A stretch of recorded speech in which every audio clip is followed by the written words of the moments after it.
This is a test I did with my Benjamin Trail NPXL 1100 to compare traditional Hollowpoint pellets to JSB's hunting pellet, the Predator Polymag. Since flesh is composed mostly of water, I shot the pellets into a water pellet trap I made to compare how they expanded and how much energy they transferred to the target. I videotaped the shots with my Sony HDR-UXIO camera at 120 frames per second and made a separate video explaining how I made the pellet trap and why it works so well for these types of tests.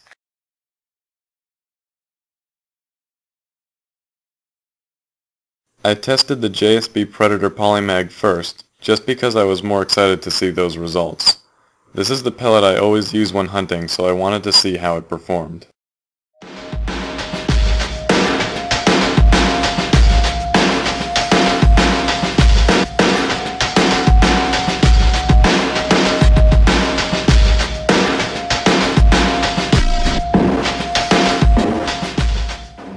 The water trap worked fantastically, allowing the pellet to slow down enough so it didn't even puncture the foam at the end. I dumped out the water to see if I could hopefully find the remains of the pellet, and lo and behold, there it was, perfectly intact and symmetrical. I even found the polymer tip with it. By the looks of the pellet, it performed flawlessly.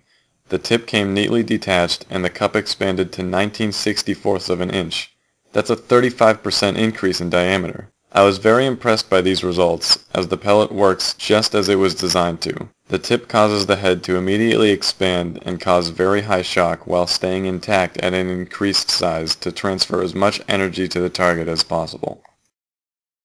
The Hollowpoint I chose to test was the RWS Super H-Point. RWS generally makes very nice pellets, and they happen to be one of my favorite manufacturers.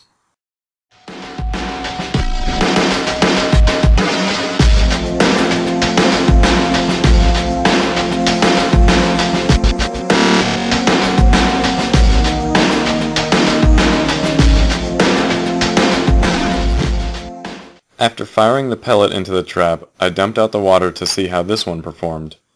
I was a bit disappointed when I only found the torn off Hollowpoint section of the pellet in the trap, so I cut the bottles open to get to the foam at the end and found that the rest of the pellet had penetrated through the first layer of foam and was stuck into the second layer.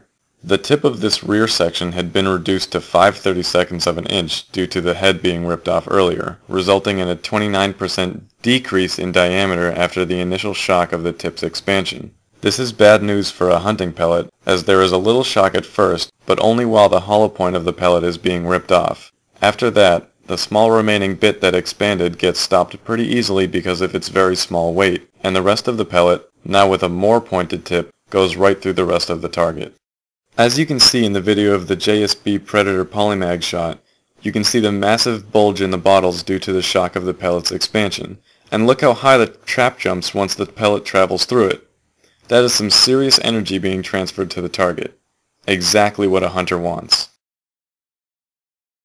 As you can see in the video of the Hollowpoint shot, the bottles don't bulge much as the pellet head expands and gets torn off, and the trap barely gets up off the ground as the rest of the pellet travels through it.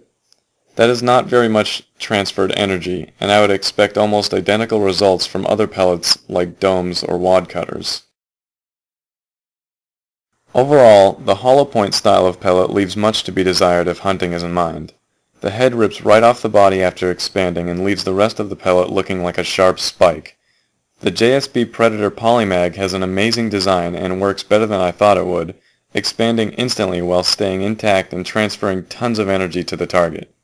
This pellet is hands down the best hunting pellet out there, and hunters should never go back to Hollowpoints again.